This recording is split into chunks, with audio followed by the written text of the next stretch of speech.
Benvenuti al Giro del Mondo in 80 giorni. A cura di Radio Nostra, ogni lunedì sera dalle ore 21. Buon ascolto.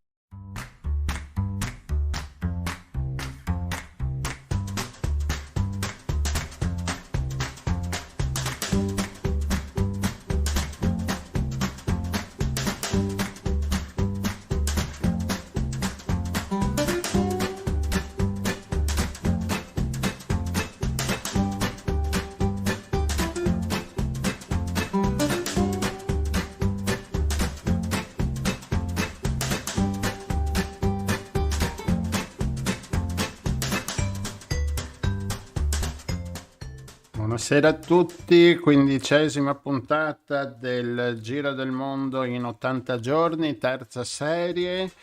Questa sera viaggiano e andranno da soli, io starò sulla torre di controllo, Rossella.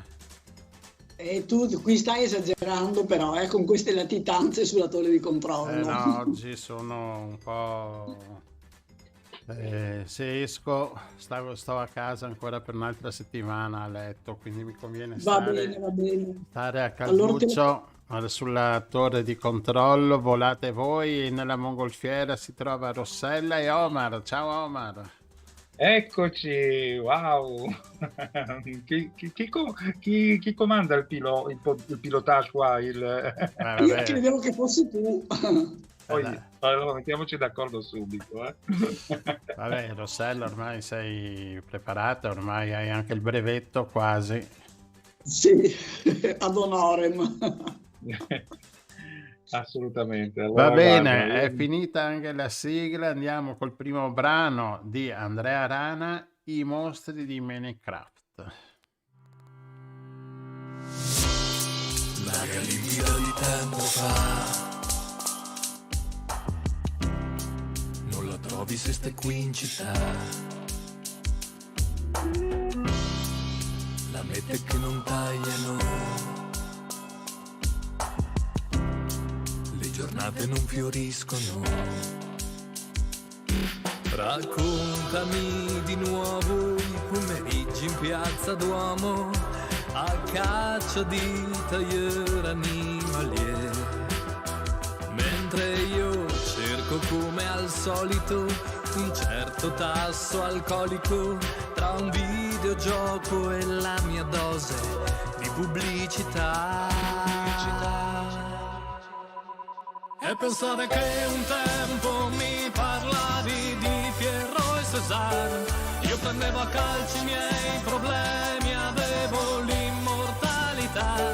E pensare che insieme annientavamo i mostri di Minecraft e poi lasciavamo ai ben vestiti questo straccio di città. E pensare che un tempo mi parlavi, e pensare che un tempo mi parlavi. Scommettiamo che non va più via, è una macchia che non cambia idea, il cliente non collabora, noi ce l'eravamo detto già. Se preferisci andiamo, è un po' presto ma sappiamo che il gioco qui non ci diverte più. Invece a casa stiamo bene, tu a sciogliere collane, io che guardo un sito con in mezzo la pubblicità.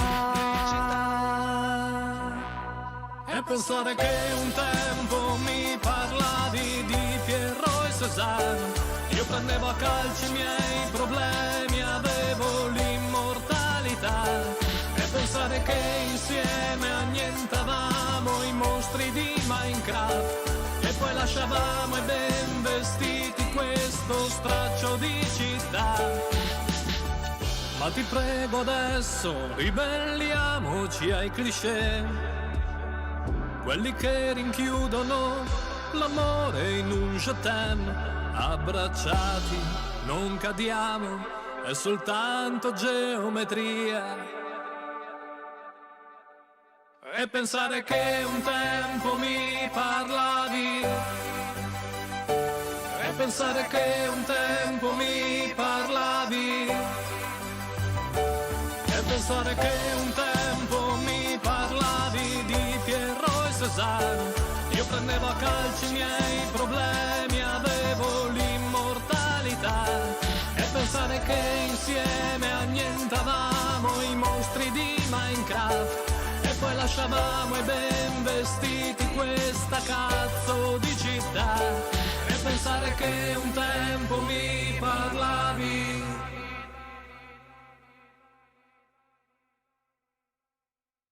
Eccoci qui nuovamente in studio, Rossella con noi. Questa sera parleremo di una cosa che non abbiamo mai parlato, non abbiamo mai, forse abbiamo accennato qualcosa con lo scrittore Mancini e Gianandrea. E quindi Rossella, siamo qui nelle vicinanze di Padova, siamo a San Giorgio in Bosco, dove abbiamo con noi l'ex sindaco anche di San Giorgio in Bosco, Leopoldo Marcolongo, il Cavaliere della Repubblica. Buonasera, Cavaliere. Buonasera. Buonasera a tutti e due. Buonasera e benvenuto a bordo. Sì, parliamo di un argomento che credo che piaccia a tutti. Molti di noi insomma hanno ricordi di quando erano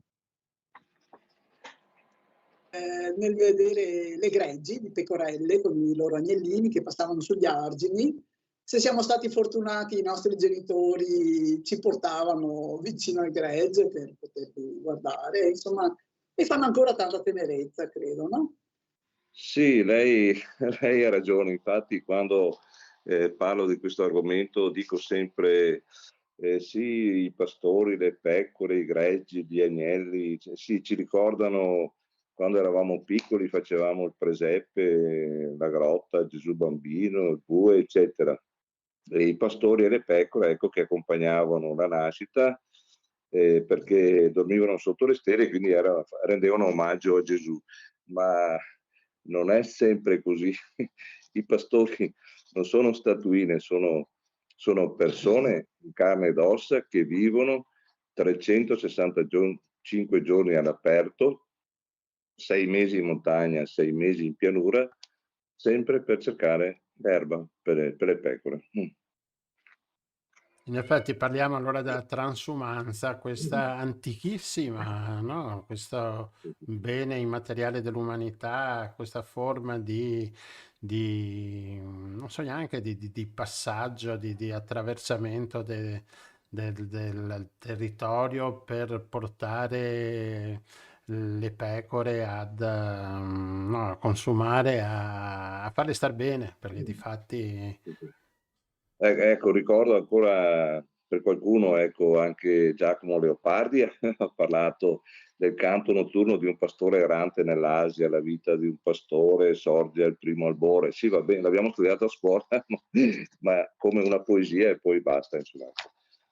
Ma la transumanza è secolare, voglio dire, abbiamo notizie ancora da 2000 anni, ai tempi dei Romani, e non c'è altro modo di mantenere le greggi, perché gli ovini si possono tenere in stalla, vuol dire, quindi dare il fieno, eccetera.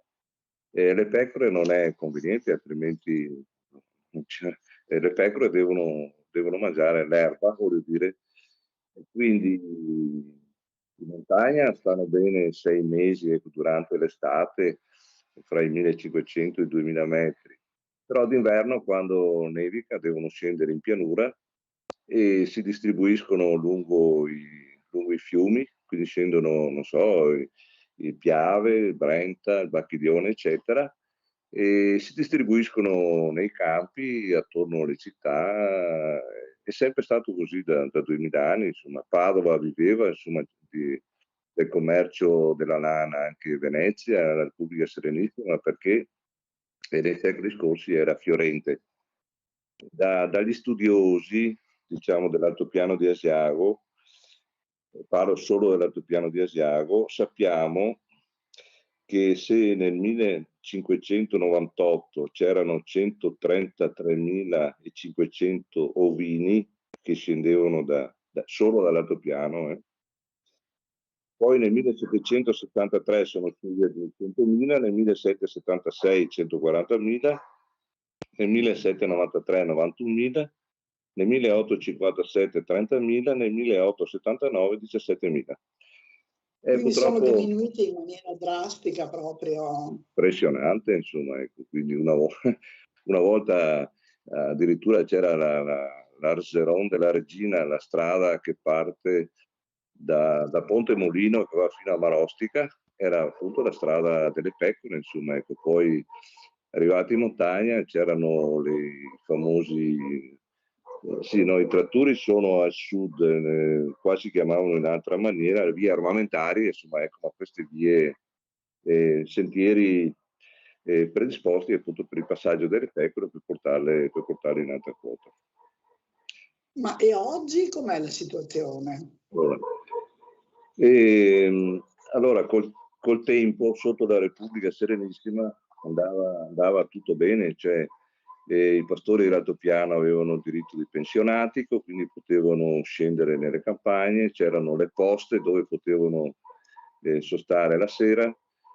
Poi anche la Serenissima se n'è andata, nel 1765, con una famosa terminazione del Gran Consiglio, hanno tagliato il pensionatico, poi nel 1797 è caduta addirittura la Serenissima e quindi sono finiti i diritti dei pastori. Poi è venuta la crisi economica, l'emigrazione, la crisi della lana, le industrie si sono trasformate velocemente acquisendo nuovi tipi di lana, perché adesso chi metterebbe un maglione delle pecore, diciamo, delle pecore attuali, insomma, ricordiamo che la lana delle pecore attuali, poi parleremo anche dell'uso, ecco, ha una grossezza di 30-35 micron, mentre noi siamo abituati a usare i maglioni di cashmere a 15 micron, quindi vedrei insomma, perché non si usa più la lana di pecora, insomma, ecco.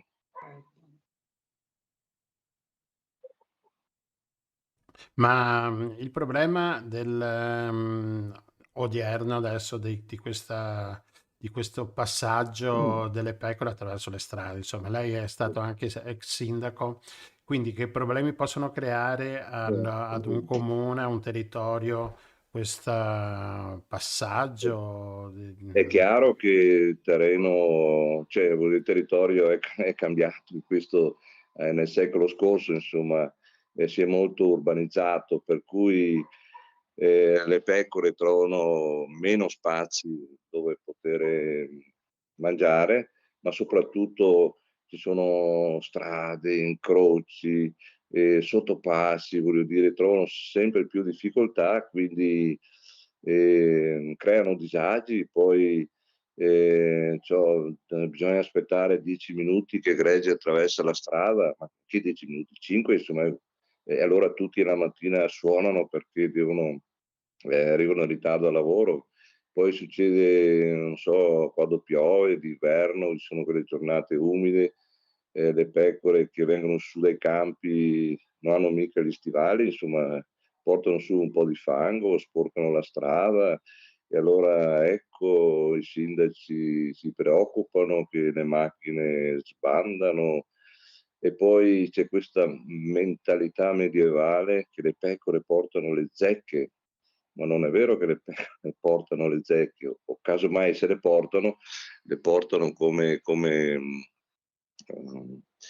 occasionalmente perché si attaccano al velo, diciamo, ma le pecore sono stravaccinate, si osserva, hanno 2-3 orecchini, ecco, sono vaccinate continuamente per le malattie, la lingua blu, quindi non portano le zecche si trovano in natura, le zecche si trovano nell'erba alta quando si vanno a fare le escursioni in montagna, ma si trovano anche in pianura. Un giorno è venuta in comune una signora dicendo, era in estate, che è andata all'ospedale per le zecche. Allora ho detto, ah sì, perché sono passate le pecore quest'inverno. Signora, ho detto, ma guarda, le pecore, le seghe si trovano dappertutto, e poi altre leggende, ecco, come che le pecore quando passano vicino alle stalle fanno disperdere le vacche, e avanti di questa storia. Insomma, sta di fatto che le pecore stanno bene solo sul presepio. Finta di plastica possibilmente. Invece io li seguo da una decina d'anni, perché hanno ripreso, ecco, ma hanno ripreso, si calcola, dati della regione Veneto, che dall'altopiano e dal Trentino, ormai, ecco perché l'altopiano ce ne sono poche ormai, scendano circa 72.000 capi, fra 55.000 pecore e quasi 17.000 capre, quindi con una cinquantina di pastori, cioè pochissimo rispetto al resto dell'Italia, insomma, ecco. Però questi sono i dati. Alcuni comuni, ancora nel 2013, specialmente nell'Alta Italia, hanno fatto ordinanze terribili. Ne leggo una, ecco, divieto di 2013, divieto di transito, pascolo e sosta di greggi all'interno del territorio comunale. Atteso che è vietato il pascolo e la sosta di greggi su tutto il territorio del comune, di tutto il comune, non dirò il comune. Il transito delle greggi dovrà avvenire nel più breve tempo possibile e sarà consentito nell'arco temporale tra le ore 23 e le ore 6. Ma voi devono camminare di notte devono spostarsi. Sa cosa prevede il codice della strada? Prevede che il gregge sia diviso a gruppi di 50 pecore, che sia segnalato davanti e dietro da illuminazione e da persone che cioè, da ridere, insomma, ecco, dai, sì, purtroppo no, mi sembra abbastanza drammatico il quadro che ci sta facendo. Allora, purtroppo abbiamo il terrore della natura, cioè la natura è sporca, la natura è pericolosa, la natura è... E mi fa impressione adesso che sta dicendo questi divieti che non conoscevamo, e allo stesso tempo permettiamo la caccia con proiettili. Io ho scoperto stamattina questa cosa col piombo, che poi fanno malissimo alla fauna. Quindi veramente incredibile. La pecora rappresenta poi la biodiversità, insomma, rappresenta, le pecore brucano anche molto spesso in territori, voglio dire, dove nessuno metterebbe mai piede, tengono puliti rive, fossi, campi. Addirittura mi pare che Roma avesse fatto un esperimento di pulire. Anche Torino, anche la città di Torino, avevo letto. Sì, ecco. girava e poi vediamo anche i nostri politici che mettono nei loro siti internet ecco, la storia dei nostri pastori con tanto di foto. Perfino il Guardian, un giornale inglese, ha recensito dei nostri pastori qua famosi che vengono giù dal Trentino. Altri si mettono in posa con l'agnellino e quant'altro. Cosa vuoi che dica? Io ho provato a scrivere anche al prefetto, ho provato a scrivere perfino al Ministero delle Politiche Agricole, al Ministero dell'Interno, ecco, perché ho detto, insomma, ma se l'UNESCO ha dichiarato la transumanza patrimonio dell'umanità, insomma, voglio dire, perché diamo le multe? Sono 460 euro e non proprio caramelle, insomma, ecco. E allora la Regione Veneto, la Regione Veneto, ancora nel 2013, quando è saltato fuori questo problema per tenere buoni i sindaci, allora hanno detto sì, va bene, faremo i corridoi verdi. Cosa sono i corridoi verdi? I tratturi, autostrade, che ne so, ecco, voglio dire, cioè, non è che servono i corridoi verdi. Perché la strada, le pecore hanno già la loro strada. Non devono correre, devono mangiare 365 giorni all'anno.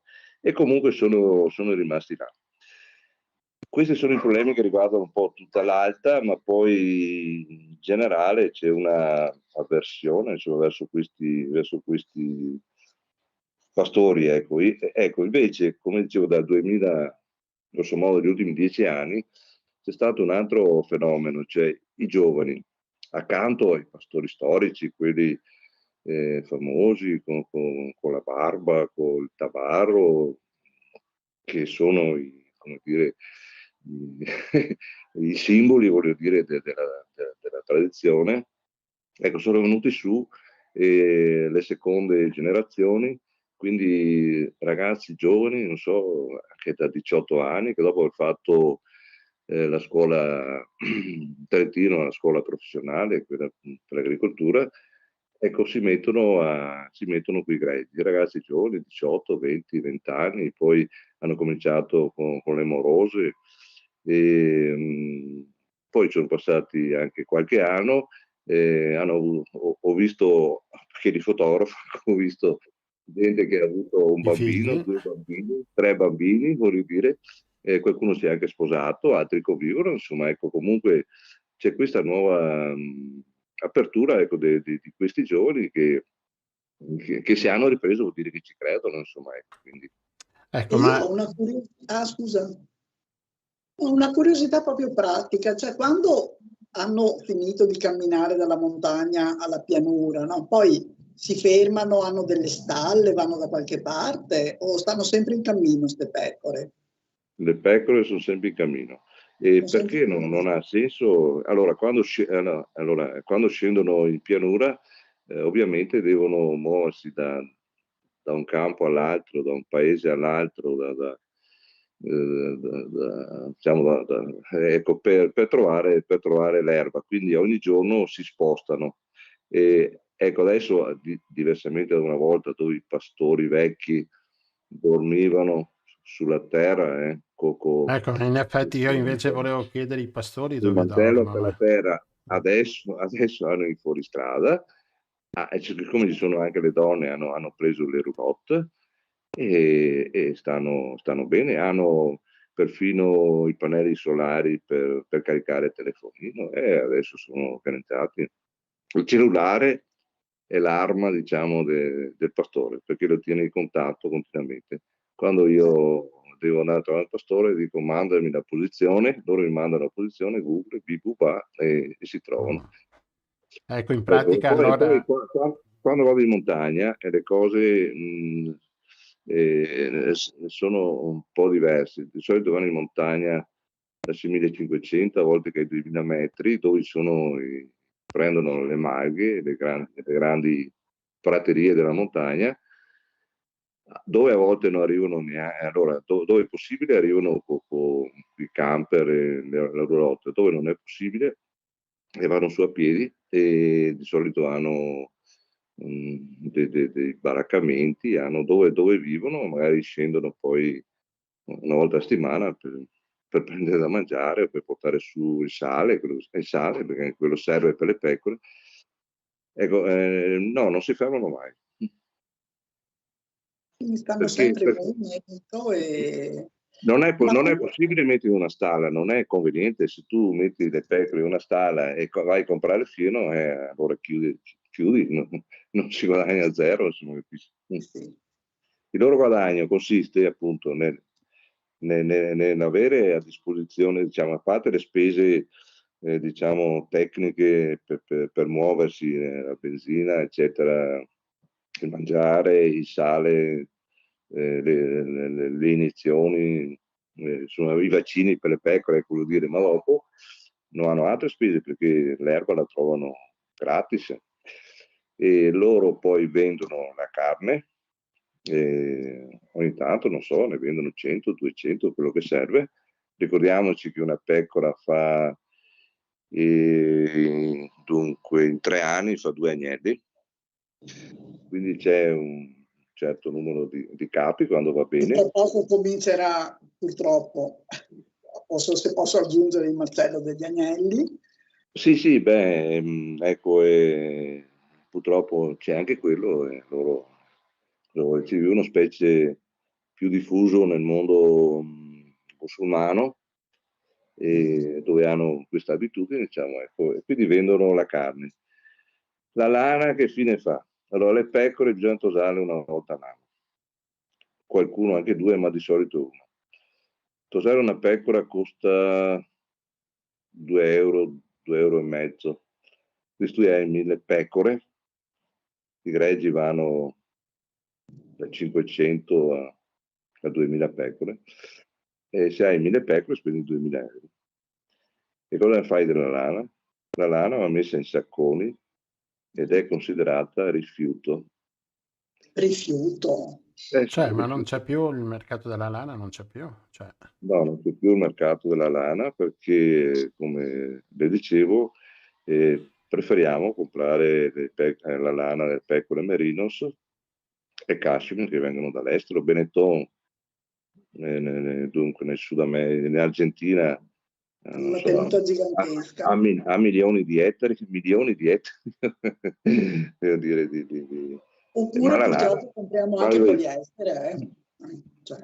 Sì, ma voglio dire, ma per quanto riguarda la lana, il difetto è che è troppo grossa, allora nessuno riesce, si fa più i calzettoni con questa lana, nessuno si fa più i maglioni, perché? Perché beccano la pelle, ecco, quindi noi non siamo più abituati, ma è giusto che sia così perché sono cambiati i tempi.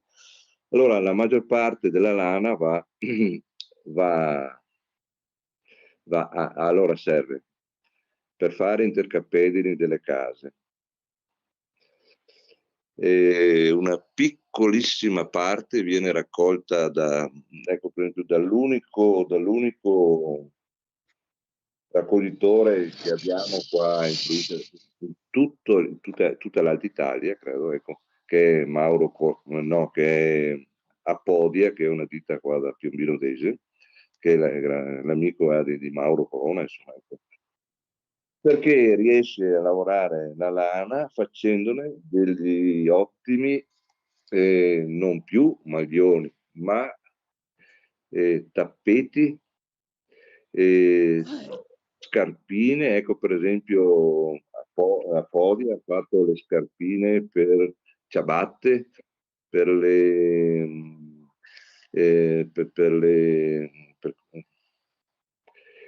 atlete che andranno a Cortina, ma anche per altri, quindi cose molto particolari che sono però costose, insomma, quindi sì.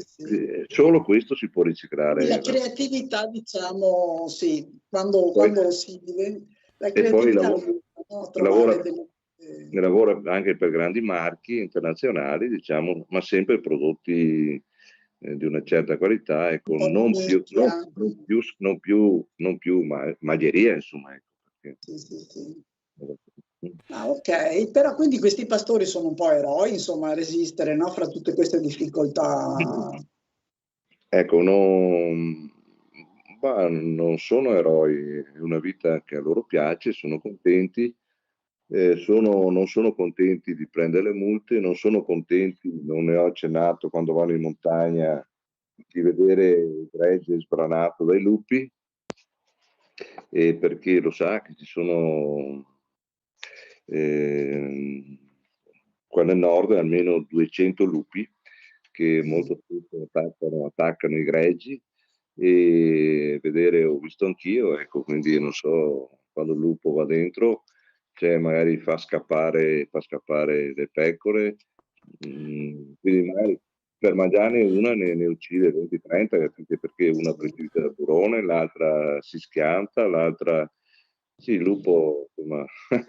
Ha il suo istinto. Allora cosa hanno fatto? Allora che Trentino, no, bisogna mettere le reti elettrificate, sì, va bene, allora tutti con le reti elettrificate. Bisogna prendere i cani da difesa, i famosi pastori maremmani, quelli insomma alti in piedi, sono 2 metri. E questi, perché lo sai, i pastori hanno i loro cani per i greggi, voglio dire, per tenere i greggi, ma sono i nostri cani tradizionali, incroci, ecco, ecco, i maremmani invece sono cani, insomma, di razza. di razza, ecco, ma anche aggressivi, voglio dire, perché un po' allora, impegnativi. i maremani, mentre i cani da lavoro, i cani comuni, sulle pecore lavorano tutto il giorno, lo sono sempre di corsa. Poi come le persone ci sono quelli più bravi, meno bravi. Basta che il pastore faccia un fischio, stanno andando sul campo di frumento, brum, il cane parte con una freccia, non sbagli, li rimetti in riga. I maremani non fanno niente. I maremani, quando li mettono le pecore in recinto alla sera, i cani normali fuori, i maremani dentro insieme alle pecore. Sono bianchi, non si vedono neanche. Se tu metti una zampa, una gamba sopra il recinto, sei morto. Perché parte sto bolide, capisci, ecco, ti attacca. Tra l'altro molto spesso ci sono stati incidenti anche di giorno perché le persone in montagna, sai, guarda che bel gregge, andiamo a vedere la pecorella, ma non bisogna andare dentro un gregge in montagna, bisogna aggirarlo. Se vedi un pastore maremano devi fermarti, stare fermo e non fare scherzi perché è pericoloso. Quindi a volte sono stati anche incidenti, non gravi. E quindi è complicata anche la gestione, insomma. È complicata, ecco, però come dicevo, questi giovani pastori sono entusiasti e poi dico, non sono mica poveracci di una volta, voglio dire, adesso sono attrezzati, vivono, cioè, prendono la PAC, il contributo della comunità europea, vendono la carne, insomma, sì. ci vivono, insomma, ecco. Ma chiaramente anche una direi che passione. è un lavoro come un altro, ecco, che gratifica perché dà una certa libertà, ecco, così. Sta all'aria aperta, può essere duro, ma anche appunto molto gratificante. Sì, ecco, non è privo di sacrificio perché quando noi a Natale stiamo facendo il cenone, loro sono là, ecco, non ci sono ferie. Sì, beh, poi qualche giorno se lo prendono anche loro, ecco, non è mica che siano schiavi, voglio dire. Sì, ma riescono a gestirsi. quando piove a dirotto e devi radunare le pecore o devi fare allattare gli agnelli, eccetera, non è che sei su una stalla, sei all'aperto, insomma, ecco qui. Io personalmente non lo farei, insomma. Infatti i pastori, i pastori vecchi non muoiono mai a 100 anni, muoiono a 70 anni. Perché è un po' logorante come lavoro, cioè, un po' duro. Va bene. Però insomma tutti vogliono il biologico, tutti vogliono qua la natura, eccetera, e quindi le pecore, la transumanza, voglio dire, dovrebbero essere Lo offre anche nel rapporto con l'ambiente, no? Dovrebbe essere tollerato anche se ci ritarda di qualche 5 minuti per andare al lavoro al mattino. Sì. Ma, e insomma, poi è sempre bello, totale. essere immersi, no? La tua auto essere immersa dalle pecore. Anche alle famiglie quando sono attorno, insomma, portateci un caffè, non so se avete, insomma, è sempre un modo di accoglierli, voglio dire, anziché guardarli in cagnesco, insomma, ecco, non sono dei barbari. Certo, no, sono abbastanza sorpresa nel sentire questa ostilità, perché appunto i ricordi sono di una cosa molto bella, molto poetica, molto affascinante, così.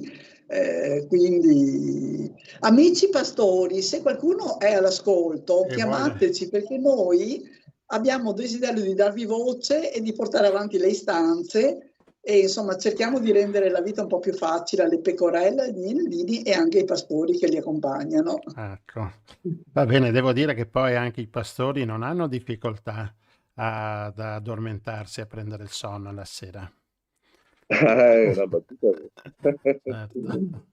Lo sa che loro mettono le roulotte vicino a recinto, perché la sera devono dare recinto le pecore, per tenerle unite, per controllarle, insomma, ecco.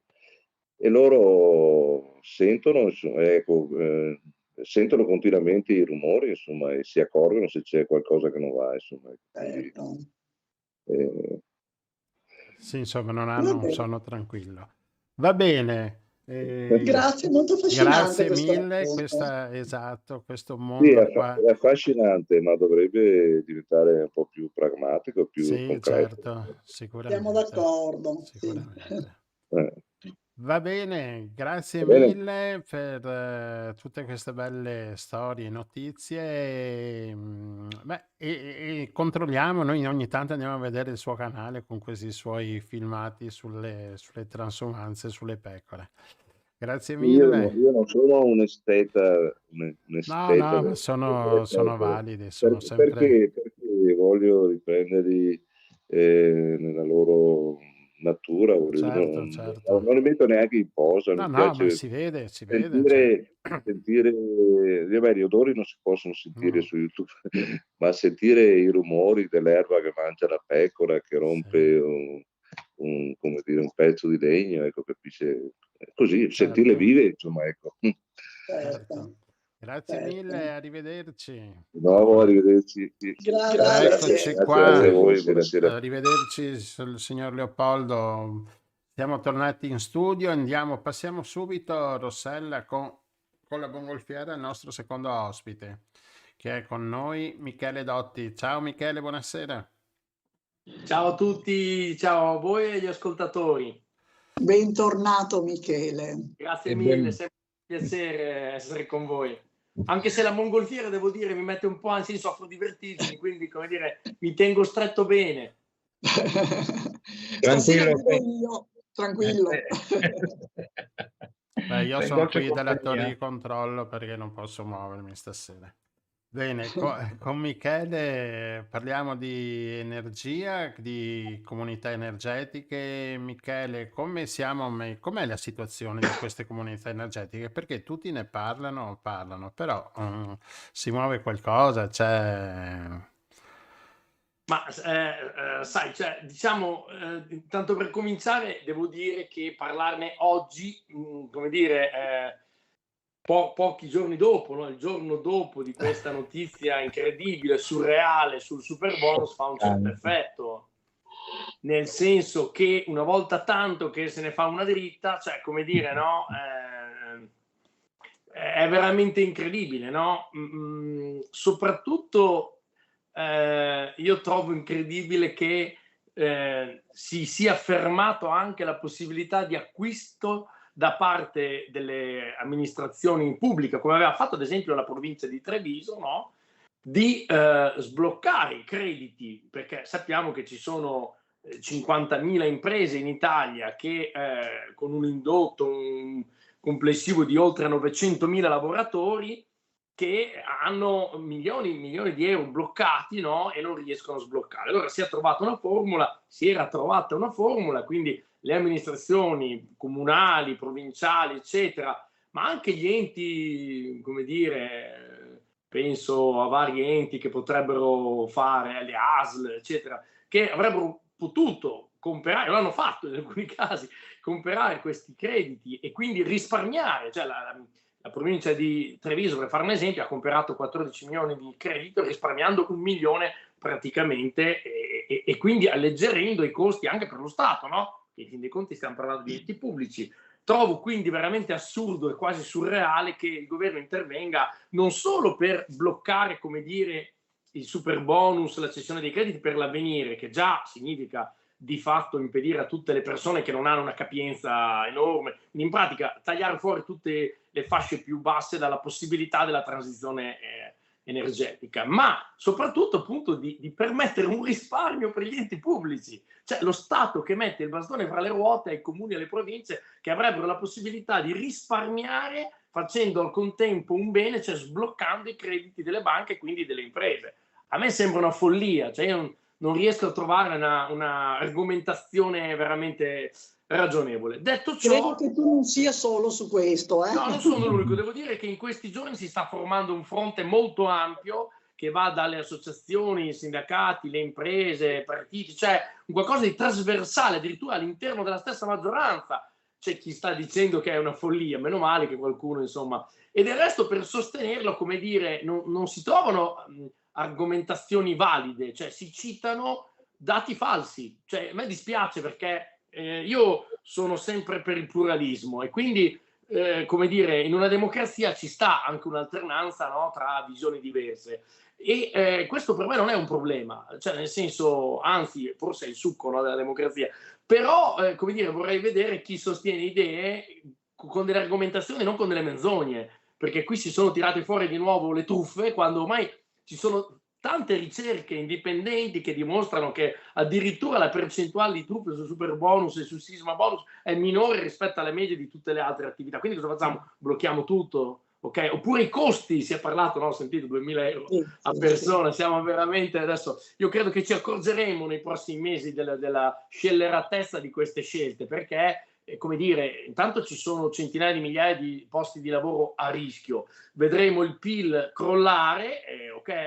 E come dire, vedremo anche e soprattutto da un punto di vista ambientale bloccato un percorso virtuoso che stava portando a ridurre i tempi. Prima del bonus, lo volevo ricordare, si era parlato di 6 secoli, cioè io non so se ci rendiamo conto che le sfide climatiche e altre che abbiamo a livello ambientale sono veramente, lo dico le Nazioni Unite, no? Nell'arco di decenni, un decennio, neanche 2, e, come dire, abbiamo invece un ritmo, avevamo un ritmo terribilmente lento che grazie al super bonus era stato accelerato enormemente, ma poi si è voluto scaricare su questa norma, no? Delle responsabilità che francamente sono assurde, cioè sostenere che i prezzi sono aumentati per quello quando contemporaneamente sono aumentati in tutto il mondo, cioè Europa, Africa, Asia, America e anche in paesi in cui non c'è, quindi non credo che in Germania, in Francia, in Spagna, in Olanda i prezzi siano aumentati per colpa del super bonus italiano,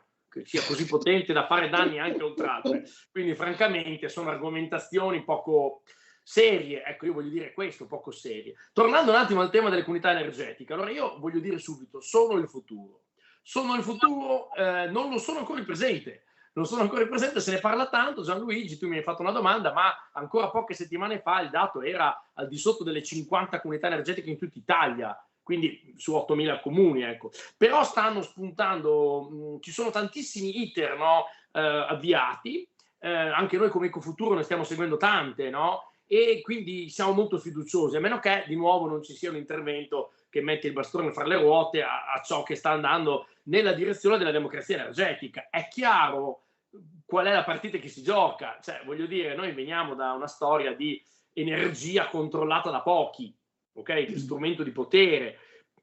Come dire, le comunità energetiche danno a tutti noi la possibilità di diventare non solo consumatori ma anche produttori, e non in un'ottica di autarchia, cioè del tipo io mi faccio il mio impianto, cosa che peraltro ho a casa, sia il fotovoltaico sia il solare termico. Io non ho il gas, d'accordo, quindi l'amico Putin, come lo chiamava qualcuno, farà fatica a minacciarmi, non starò al freddo neanche, cioè, a meno che non abbia il potere di spegnere il sole, ma non credo. Ecco, ma detto ciò, come dire, no, la comunità energetica non è un ragionamento individuale, individualistico, è una visione cooperativa di comunità in cui le persone si mettono insieme, persone ma anche imprese, parrocchie, si possono mettere insieme associazioni, basta anche solo un condominio, ma insomma la comunità, le scuole possono diventare centri fondamentali con i loro tetti per le comunità energetiche e tornare a fare comunità nel senso letterale, cioè riportare anche le relazioni, quindi non è solo una questione di sostenibilità e di ecologia a livello ambientale, ma anche ecologia delle relazioni, ecologia della comunicazione, è un qualcosa di più ampio, però, come dire, è evidente, c'è democrazia, ecco, questo nel tema dell'energia lo sappiamo, sia per quanto riguarda i combustibili fossili, sia per quanto riguarda l'uranio per il nucleare, il potere è sempre stato in mano a pochissimi, no? E quindi è una transizione che a mio avviso è inarrestabile, cioè io non credo che loro potranno fermarla in qualunque modo,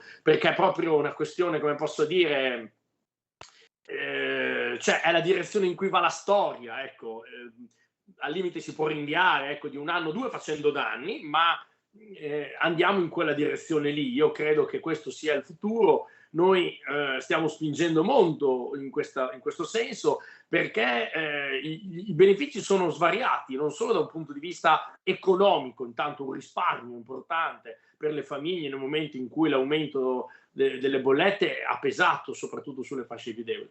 Un beneficio ambientale enorme in termini di riduzione delle emissioni di CO2, perché ovviamente sono comunità energetiche rinnovabili. È chiaro che se dovessimo fare le comunità energetiche col carbone saremmo da capo, ma invece no, comunità energetiche danno la possibilità di mettere in rete nelle cosiddette smart grid l'eolico, fotovoltaico, idroelettrico, il mini eolico, tantissime, e anche eventualmente di utilizzare i teleriscaldamenti freddi con le pompe di calore ad alta temperatura e anche l'idrogeno verde prodotto da rinnovabili. Quindi, come dire, ci tengo a dire questo, non è un problema di tecnologie, cioè le tecnologie le abbiamo e sono mature, è una questione di volontà politica e di coscienza, di informazione da parte dei cittadini. Ecco, le comunità energetiche rinnovabili erano vietate, cioè fino a qualche anno fa, lo voglio ricordare, prima del 2019 non si poteva scambiare l'energia fra cittadini, era vietato, quindi è stata una norma nel 2019 che ha reso possibile questa cosa. Ora speriamo che, come dire, non si vada, no? Stiamo un po' tremando perché dopo questa cosa che è arrivata, tra l'altro senza nessun, come posso dire, senza dialogo, no, avviso, con le parti sì, sociali. Quindi a ciel sereno, d'emblée ci siamo alzati una mattina e sostanzialmente era stata cancellata la cessione dei crediti, insomma, vanificato tutto l'effetto positivo che il superbonus aveva prodotto sull'economia, sull'occupazione. Andate a vedere, vi invito a guardarlo, è uscito in questi giorni un grafico che mostra come viaggino perfettamente paralleli il superbonus e la ripresa del PIL, perché chiaramente fa da traino sull'edilizia, no? Insomma, però non un'edilizia quella, no, speculativa, eccetera, ma invece, come dire, un'edilizia di rigenerazione, no? Che porta sostenibilità, che riduce l'impatto ambientale, che punta al risparmio energetico. Si è parlato tanto di tutti questi sprechi, no, della speculazione, ma poi i dati usciti, lo ricordo, veramente ci dimostrano che sono dati insignificanti. Quindi veramente sono frottole, ecco, per dire le cose come col loro nome. Allora, dicevo, le tecnologie ci sono, i benefici sono ambientali, sociali, economici e occupazionali. Quindi io credo che perlomeno ciò che è possibile fare dal basso, facciamolo, soprattutto facciamolo prima che, come dire, qualcuno metta mano, no? Perché insomma non mi sembra che in questo momento purtroppo l'andazzo sia di grande sostegno alle rinnovabili e alle comunità energetiche. Allora, la possibilità c'è, tantissimi comuni, associazioni, imprese, parrocchie si stanno muovendo in questo senso. Facciamo in fretta perché appunto prima che qualcuno si alzi una mattina, no, e decida che anche le comunità energetiche non vanno bene. Ovviamente è qualcosa di assurdo, non so come dire, cioè è veramente insostenibile, però dopo quello che è accaduto con il superbonus ci aspettiamo di tutto, cioè non c'è più bisogno di dare un'argomentazione valida, no? Cioè, si inventa, no? Il superbonus è costato 2.000 euro a persona, basterebbe dire che le comunità energetiche ci costerebbero 4.000 euro a persona, inventiamoci un numero a caso, no? E così, come dire, è facile fare anche, no, propaganda, però chiunque abbia a cuore l'ambiente, la società, la salute, insomma il pianeta, dovrebbe un attimo, secondo me, far sentire la propria voce. Forse è un momento in cui dobbiamo continuare dal basso a promuovere appunto le comunità energetiche, stiamo andando avanti a fare incontri in tutti i territori e c'è grandissima attenzione, ci sono ricerche, ne guardavo qua una anche prima, no? Che danno un'attenzione enorme, sopra addirittura al 60% di cittadini interessati, 75% per quanto riguarda le imprese, quindi cioè, come dire, il tessuto sociale ha capito di cosa si tratta e quali sono i benefici potenziali. Diamoci da fare e facciamo sentire le voci, perché non mi aspetto invece, come dire, purtroppo altrettanto sostegno in questo momento dall'alto, devo dirlo con tutta franchezza, perché quello che è accaduto dimostra che non c'è un'attenzione, una sensibilità sui temi che ci stanno a cuore non a una minoranza, perché i dati che ho appena ricordato ci dimostrano che i cittadini sensibili e le imprese sono ormai maggioranza nel paese e sarebbe giusto che facessero sentire la propria voce. A volte siamo troppo buoni, stiamo un po' troppo in silenzio, invece sarebbe il caso forse di far sentire, no, che non siamo d'accordo. E non c'è solo lo sciopero, ecco, ci sono tanti canali, abbiamo i social, no? Ormai siamo diventati voi avete la radio, insomma, io uso il web, insomma. Ho fatto un articolo non più tardi di pochi giorni fa per il Fatto Quotidiano, proprio un'iniziativa molto importante che si è tenuta a Bruxelles, in cui l'associazione degli esodati del super bonus, insieme a tante altre associazioni, tra cui Ecofuturo, ha portato alla presenza anche del ex vicepresidente del Parlamento europeo Fabio Massimo Castaldo tutti i dati sull'importanza e i benefici che ha portato il super bonus. Quindi ci auguriamo, insomma, che possa, di poter andare in questa direzione che tu mi chiedevi, no, Gianluigi, delle comunità energetiche. Ecco, io penso che ce la faremo. No, certo che ce la facciamo. Tu, Rossella, ce l'hai un pannello sopra il tuo tetto? Mi sembra di vederlo da qua. No, perché come dice il Nobel Parisi, è più facile vincere un Nobel che mettere un pannello solare sul tetto se tu vivi in un condominio. Guarda, io chiederei a Michele se ci dà le informazioni per andare a vederlo sul sito. Per vedere che cosa, no, cos'è che vuoi vedere? Quello che proponi, quello che... Allora, il sito di Ecofuturo è ecofuturo.eu.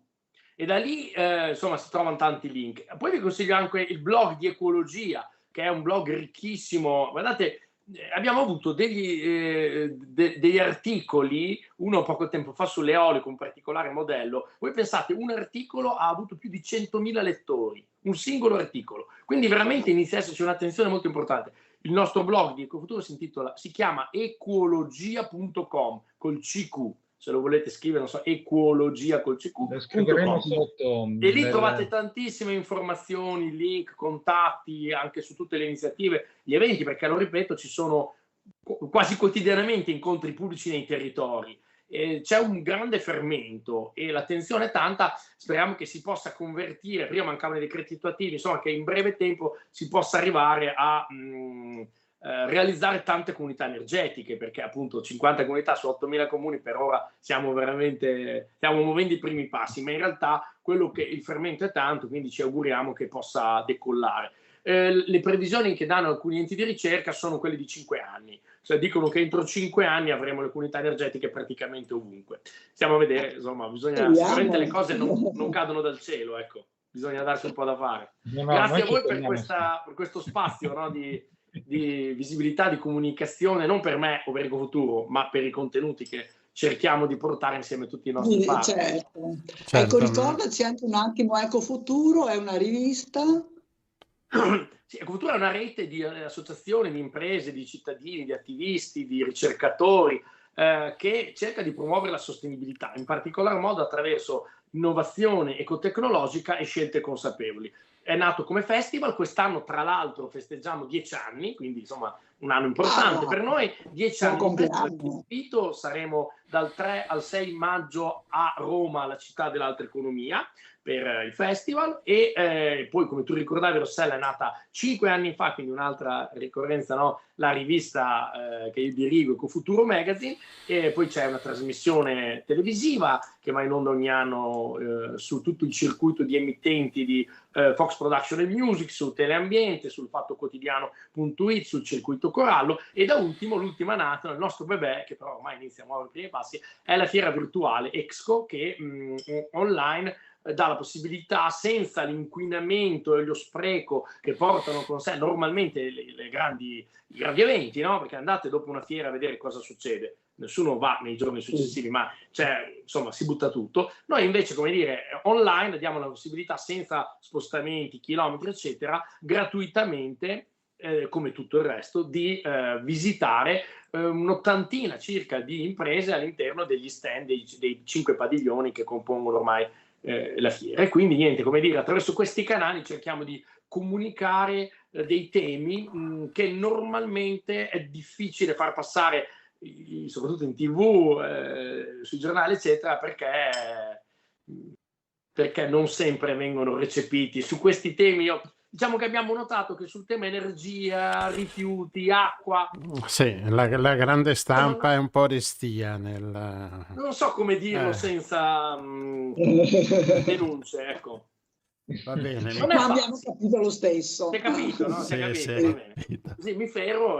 Quindi noi ci siamo stancati, abbiamo detto, insomma, i canali ce li creiamo noi, e devo dire la rete, che abbiamo lavorato in un'ottica cooperativa di rete, voi pensate, allora il festival l'anno scorso ha avuto più di 1,5 milioni di visualizzazioni online delle dirette streaming, no? La rivista raggiunge 7 milioni di persone attraverso la rete di tutti i media partner, che voglio per l'ennesima volta ringraziare, 600.000 attraverso gli indirizzi mail con le newsletter, quindi insomma sono numeri molto importanti, no? Anche la stessa trasmissione televisiva arriva a più di 1,5 milioni di persone, insomma non è facile raggiungere questi numeri, che sono più da concerto rock che da evento ecologista, e questo lo facciamo non per nostro merito, lo voglio sottolineare, ma grazie alla rete di media partner che gratuitamente danno il loro spazio e rilanciano tutti i nostri contenuti. Noi cerchiamo di fare un'attività di scouting, di individuare le eccellenze e dare loro visibilità, perché siamo convinti che sia l'unico modo per farle crescere, non tanto la denuncia delle storture, cioè di ciò che non va, quanto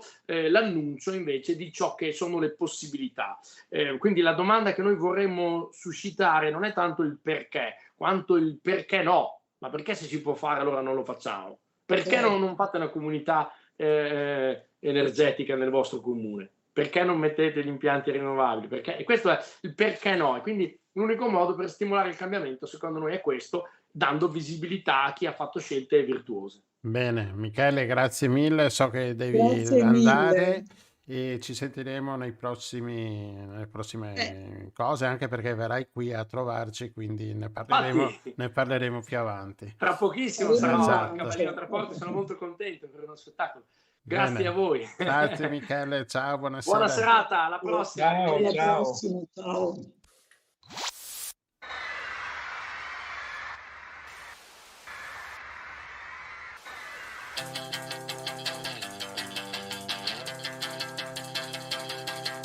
Paese mio che stai sulla collina, disteso come un vecchio addormentato. La noia, l'abbandono, niente, so la tua malattia. Paese mio, ti lascio, io vado via.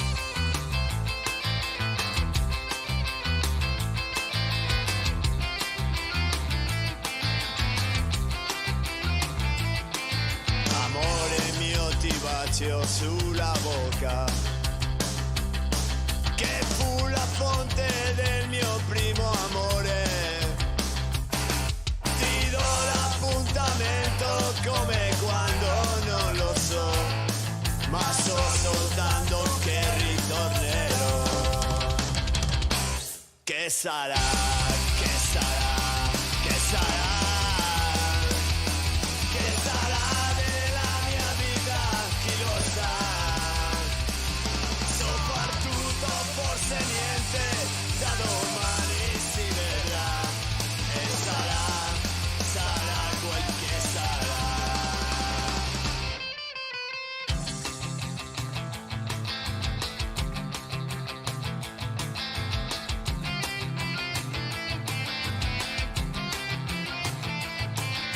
Gli amici miei son quasi tutti via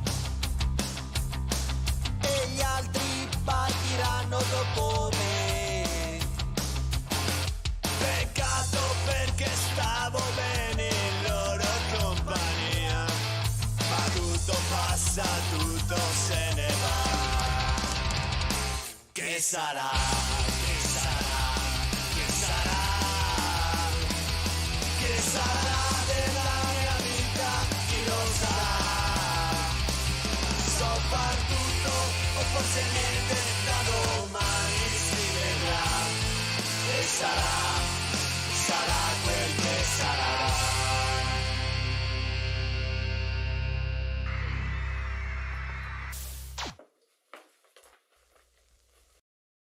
Eccoci qui, oggi sono dalla torre di controllo. Rossella, ti do la linea sulla mongolfiera. Dove sei? Io sono preoccupatissima che devo volare da sola, ma comunque speriamo bene in questi Sì, controlli ma di ce la volo. fai.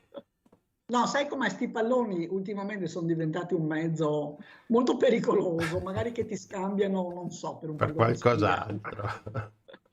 Allora, Anche perché sono vieni da appena- est.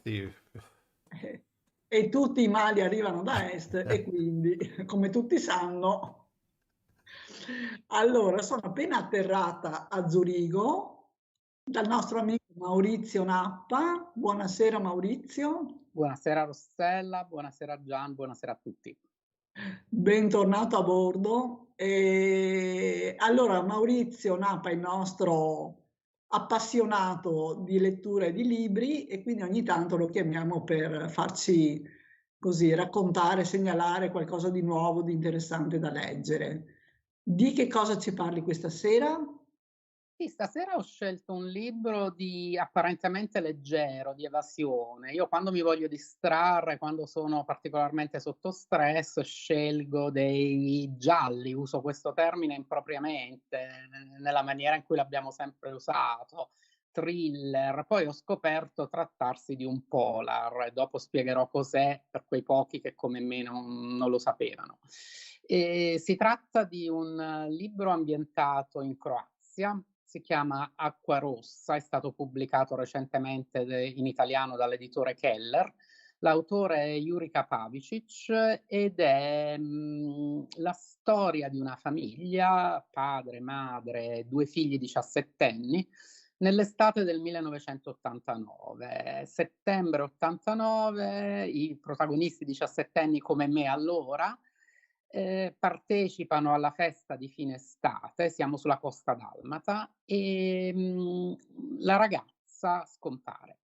La ragazza scompare, da lì cominciano le ricerche, quindi un vero e proprio giallo. Viene coinvolto l'ispettore Gorky Sain, ma non si capisce se si tratta veramente di una scomparsa volontaria o se c'è stato un rapimento, un assassinio. Insomma, si indaga, ma gli eventi della storia sono molto più grandi degli eventi di questa famiglia e quindi quello che succede è che la scomparsa di Silva è il nome della protagonista, passa un po' in secondo piano fino a sparire del tutto dai radar delle autorità. C'è il crollo e poi arriva e poi la Jugoslavia si dissolve, nasce la Croazia. Dalla Croazia ci sono poi crisi economiche, rilanci con il turismo, l'ispettore fa altro, cambia lavoro, ma di Silva non c'è traccia. Ci sono segnali che sia viva, ci sono segnali che viva in Europa. L'unico che non si arrende mai, l'unico che la cercherà sempre è il gemello, Mate, che viaggia per l'Europa alla ricerca della sorella. Il mistero si sbroglia tanti anni dopo, quando l'ex ispettore indagherà di nuovo e si arriverà alla soluzione finale. Questo libro ha vinto tantissimi premi in Francia, in particolare in Francia nel 21 e nel 22, quindi recentemente, ed è stato, vi leggo le parole che ha usato il quotidiano Le Figaro per descriverlo: un dramma familiare e un eccezionale affresco storico che non sacrifica mai, nemmeno per un secondo, la suspense di un buon poliziesco. Un libro notevole. E devo dire che così è stato per me. Io ho letto questo libro la notte del 31 dicembre, la sera del 31 dicembre. Un bel modo per festeggiare, bello. Sì, io di solito mi dedico alla lettura quella sera lì perché si brinda, si festeggia, ok? Ma poi insomma dopo ci si rilassa un po' e quindi di solito scelgo dei gialli per quella sera lì, ma mi piace anche che i gialli siano scritti bene, che abbiano qualcosa di più, che vadano oltre e questo è sicuramente un libro che va oltre. Si può leggere, utilizzando diversi piani, lasciandosi, trasportare dalla trama e basta, e quindi è un ottimo romanzo di evasione, si arriva a una soluzione finale, oppure si può leggere per la scrittura che è ricca, per la descrizione dei personaggi che sono tratteggiati molto bene. C'è tutta la parte psicologica di ogni personaggio è messa bene in evidenza. si può leggere come appunto, come diceva Le Figaro, come affresco storico. Stiamo parlando di un paese a noi vicino. È un periodo cruciale quello, no? Per la ex Jugoslavia e poi che darà vita appunto a diversi paesi, compresa la Croazia.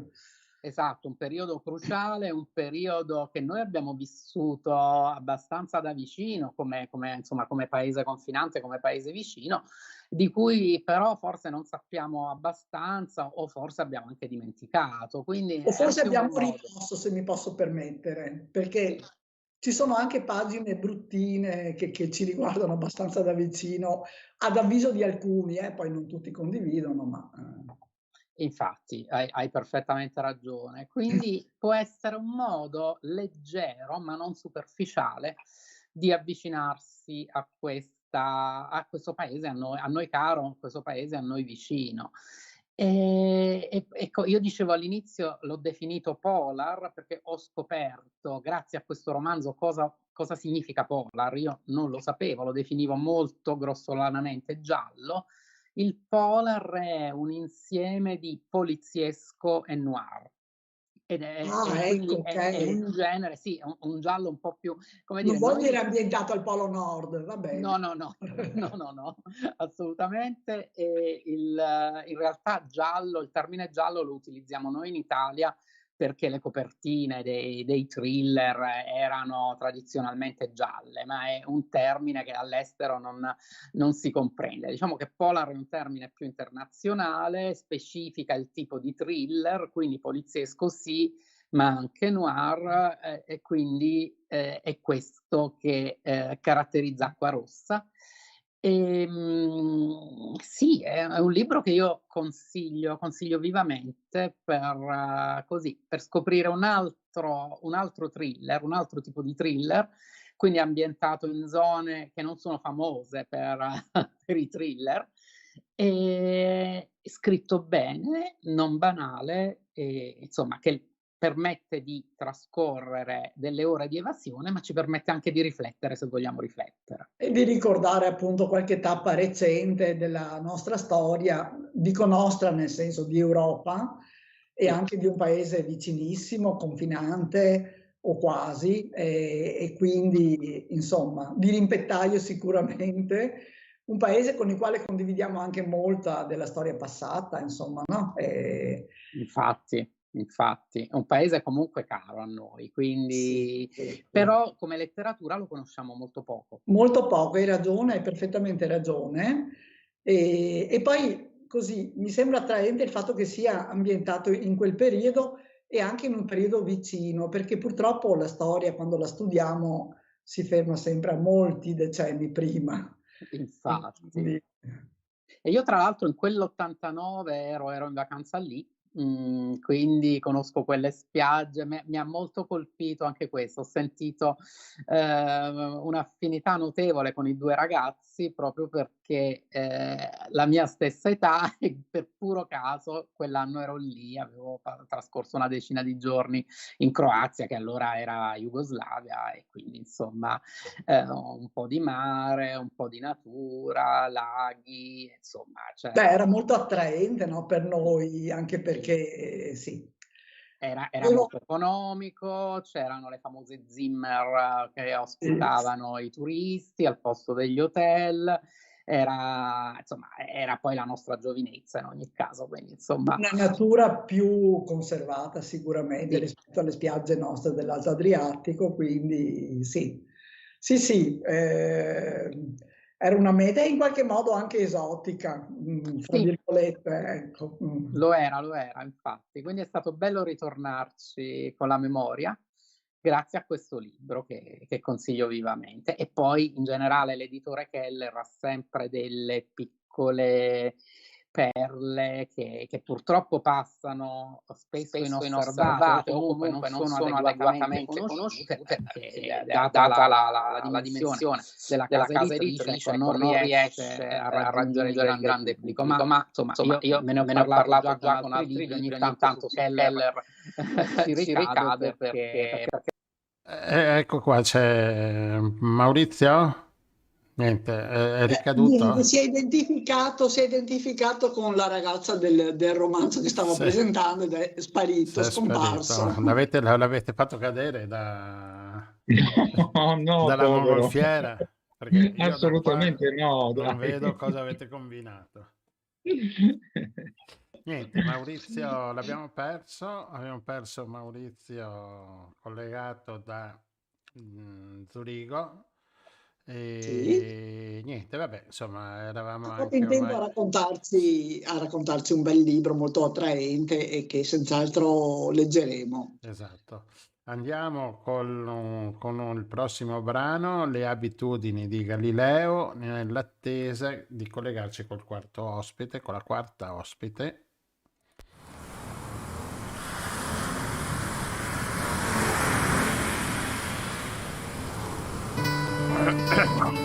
Non si collega.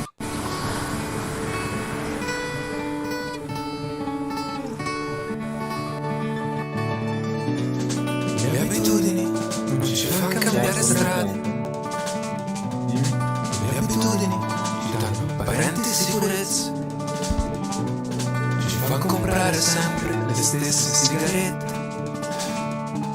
le stesse gomme americane. Le abitudini ci aiutano a non pensare quando, Sì, provate a chiamarla, no? Per qualche minuto. quando tutto fa male. Sì, hai visto il coso? Bravo ragazzi. Le abitudini ti fanno ridere a metà,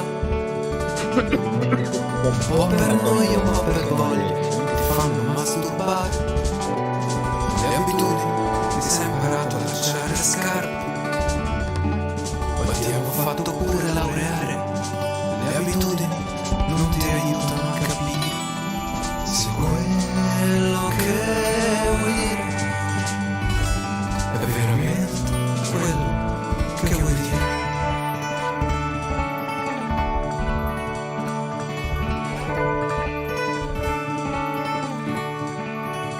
Ci pensi mai se davvero la Sentito vita qualcosa che in volevi tu?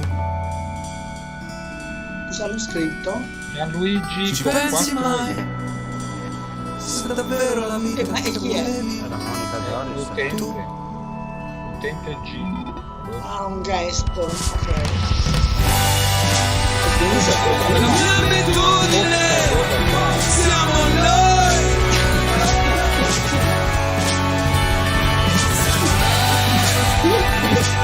L'abitudine siamo noi.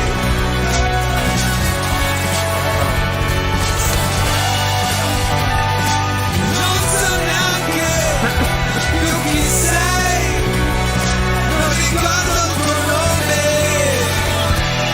Ci sentiamo più soli, ci sentiamo domani, ci vediamo domani. Accendiamo la videocamera che ci vediamo fra noi. No, perché no, mi vedo io. No, perché sono stravacata sul divano così. Stai molto bene. No, però sento pianissimo, Alzati il volume. Col volume al massimo, ma sento Ci pianissimo. pensi mai se davvero la vita che volevi tu? Pronto? Sì, Ci noi ti pensi mai sentiamo. Io invece se davvero la vita che col volevi cellulare, provo da computer un attimo, Prova. perché non so se è meglio. Ci pensi mai se davvero la vita che volevi tu? Ci pensi mai se davvero la vita che volevi Ci sei?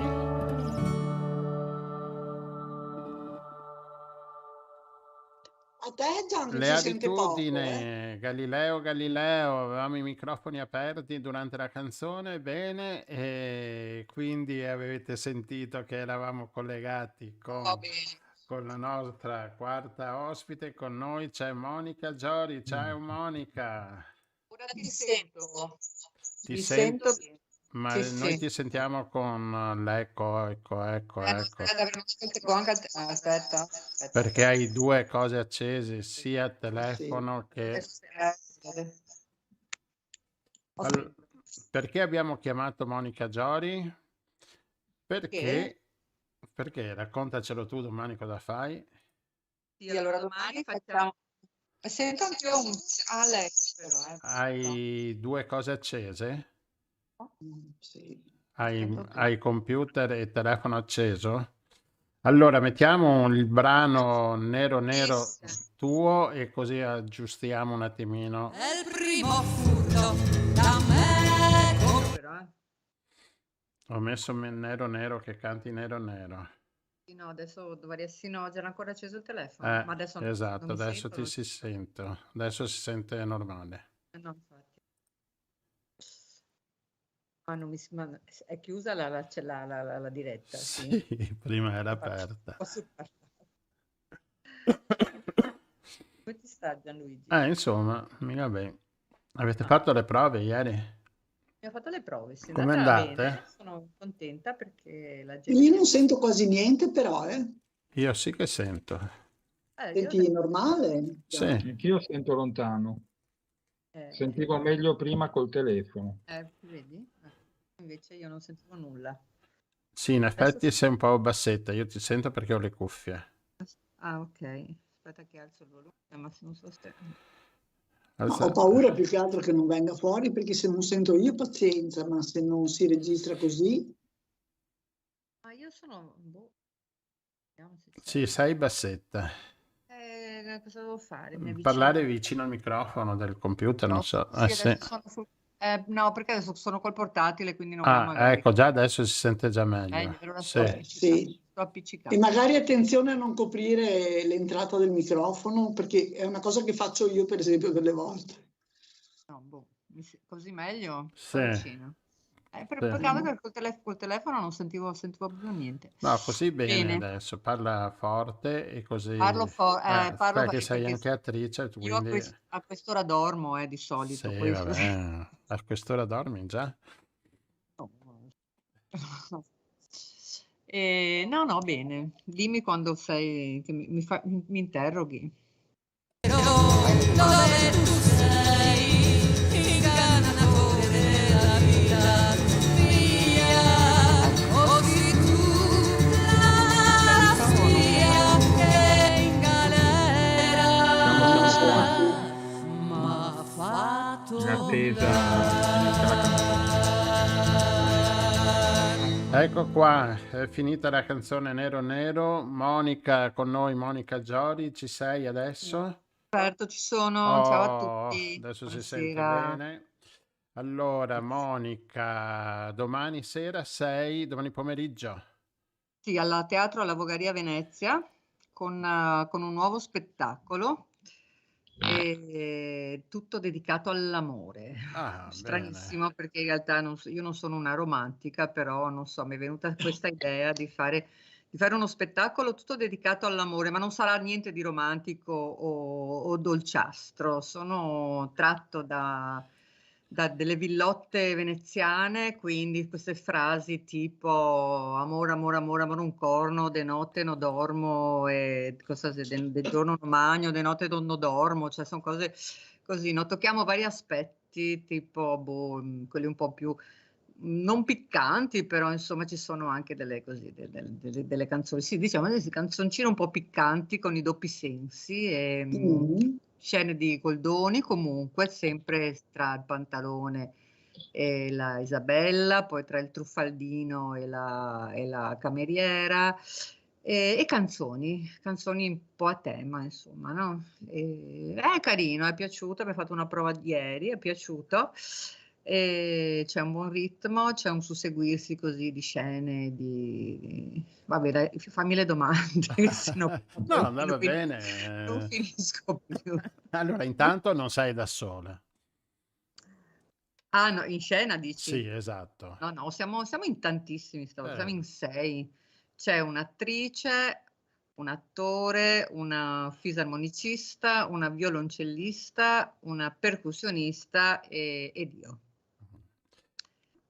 quindi è ricco musicalmente, anche così, no? Poi è un susseguirsi, non ci sono momenti morti, ecco, un'ora, Passa diciamo, via un'oretta e qualcosa piacevole. piacevole, Sì, tutto sì. in veneziano, insomma, più o Sì, meno, ci no? sono anche delle citazioni di Shakespeare, tra Là, l'altro, là, quindi poi sì, avete perché fatto... Cristina Bettin, che lei in realtà è un'idea che è venuta a me, ho coinvolto lei perché lei comunque, questa ragazza, oltre che avere esperienza di teatro, però anche una ricercatrice, cose che non sono io, quindi ho fatto un po' lei questo compito di andare a cercare pezzi che potevano essere interessanti per questo spettacolo. Lei ha lavorato bene, poi abbiamo chiaramente condiviso assieme le sue scelte, certe cose le ho trovate io e abbiamo così cercato di mettere insieme questo susseguirsi di scene, di dialoghi, di villotte, di canti. Trattiamo il tradimento, trattiamo appunto il matrimonio tra i vecchi e i giovani, partendo dal pantalone, i sospiri, i problemi d'amore, i litigi, quindi così, no? Proprio tutti i vari aspetti. E cominciamo con la festa, con la leggenda della tradizionale festa del boccolo. E quindi ecco perché E c'è... raccontalo magari, Monica, visto che non La tutti... tradizione del boccolo, La sì, tradizione del allora, boccolo, sì, perché noi sì. abbiamo tanti ascoltatori dagli Stati Uniti, non so perché, ma... Il boccolo, anzi, dunque, tiro fuori il calzesto che così se non Vabbè, perdo qualcosa. intanto diciamo che Allora, c'è Verdiana Bacchin al surdo, perciò esatto, al tamburo, diciamo. sì. Cristiana Bettin è l'attrice e anche ricercatrice dei testi, Monica Giori canto e chitarra, Erika Tosato al violoncello, Martino Tosetto fisarmonica e c'è Stefano Versace che fa il Guitto, fa l'attore. Esatto. Ti piace il Guitto? Ci sta anche bene, Sì, no? Su di ci lui. sta perché in realtà lui diciamo che poi ha questa capacità comica innata, per cui insomma quando si mette a fare delle scene, abbiamo delle canzoni, tipo la canzone dello spazzacamino, no? Che vabbè, che è un po' ironica, o che diciamo che lui insomma ci mette del suo, no? Ad interpretare lo spazzacamino che entra a casa della signora, no? A pulire, a spazzare il camino, e qua non dico altro. Non ci spieghi se c'è un doppio senso, ok? Esatto. Sì, allora la storia del boccolo, la tradizione, racconta la storia di la figlia del doge, Orso Partecipazio, si era innamorata di un ragazzo del popolo, un certo Tancredi. Chiaramente il padre non era assolutamente contento di questa unione, quindi lui, per farsi voler bene dal padre, partì con i paladini di Carlo Magno in modo da coprirsi di gloria. Purtroppo cosa succede? Che in guerra questo poveraccio muore, ma prima di morire prende una rosa, un bocciolo di rosa, che si bagna del suo stesso sangue e lo dà a un compagno di battaglie da portare alla sua amata. Tutti tornano dalla guerra, sta Fantuina che si chiamava Maria, e corre incontro con la speranza di rincontrare il suo amore, e invece in realtà arriva questo compagno che le porge questa rosa rossa, questo bocciolo di rosa. Lei, disperata, se lo mette al petto, sale nella sua camera e così muore. È tragica, cioè, tragicissima questa storia, però questa è l'origine, diciamo, del fatto che ci si regala la rosa in segno d'amore eterno alla propria amata nel giorno del 25 aprile.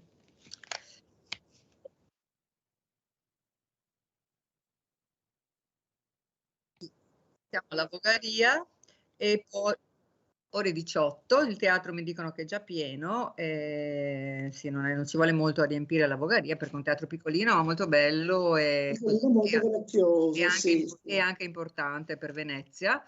E poi abbiamo un'altra data, non so se qualcuno ha voglia di muoversi, che è il 19 di marzo, qui ad un teatro molto carino di Mestre che si chiama Teatro Colbe. E poi non lo so, poi vedremo un po' in giro. Ci piacerebbe molto arrivare anche dalle tue parti. Vabbè, venite ad agosto, no? Per il Festival Certo, della canzone perché veneziana. comunque è coinvolgente, comunque poi tutto in veneziano è nostro. Diciamo che è una cosa nostra proprio, del nostro territorio, quindi sicuramente non so domani se ci saranno turisti e chi ci sarà, non ho idea del pubblico che ci sarà. Quindi staremo un po' a vedere se interessa anche se queste cose possono uscire un po' da Venezia.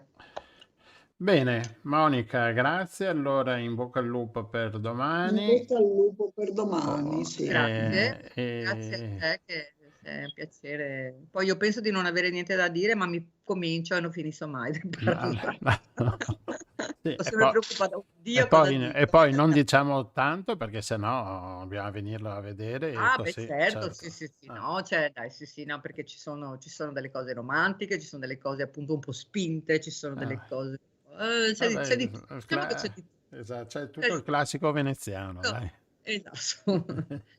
Va bene. Va bene, grazie mille. Grazie Gianluigi, Ciao, grazie a ciao. tutti. Grazie mille, ciao. Ciao. Serata. Ciao. Lo spengo qua, sì.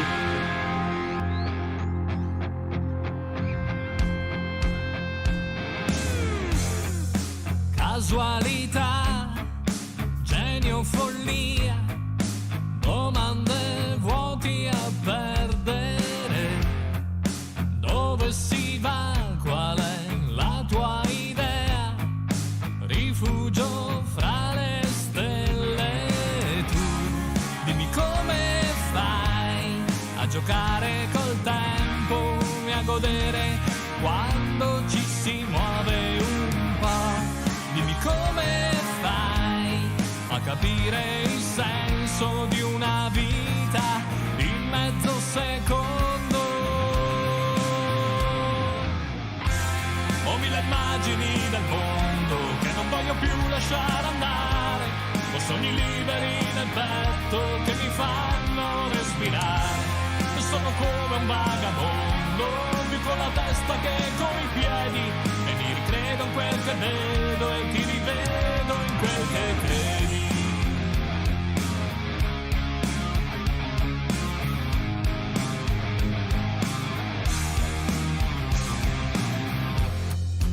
Immensità, respiro apnea, cosa rimane in fondo?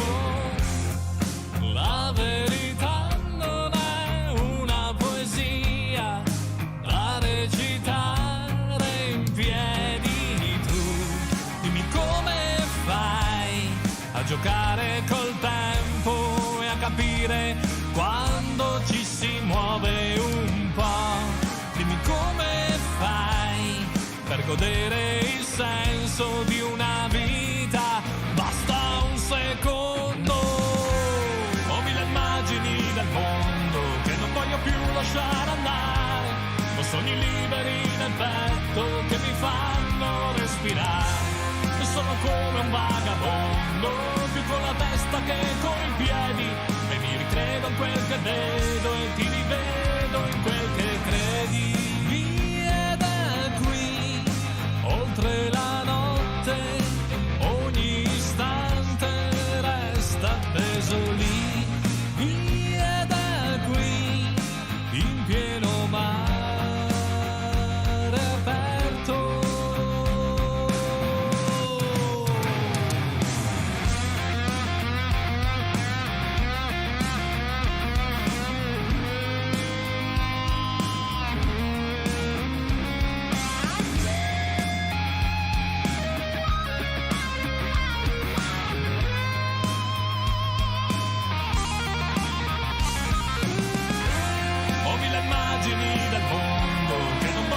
Lasciare andare, ho sogni liberi nel petto che mi fanno respirare.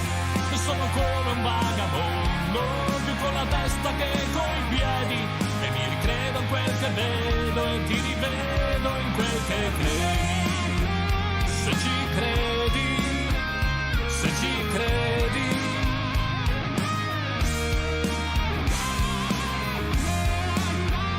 Se ci credi, se ci credi.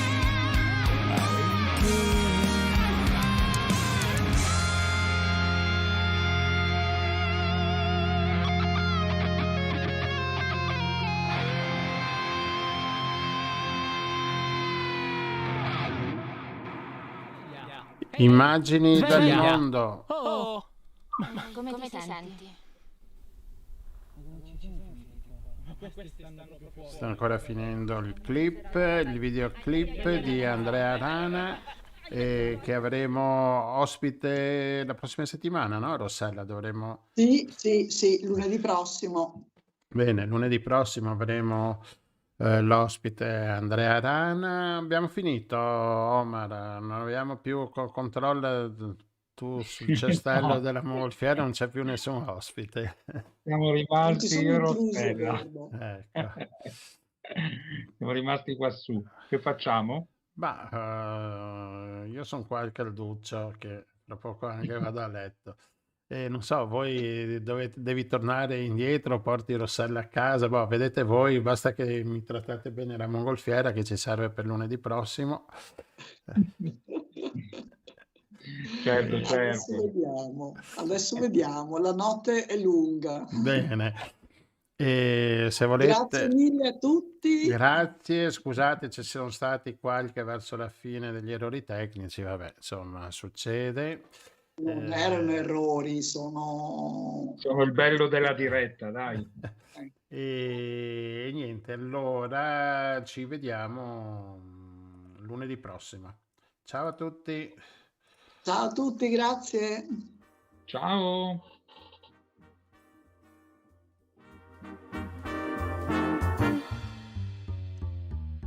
Love me, why not take all of me? Can't you see?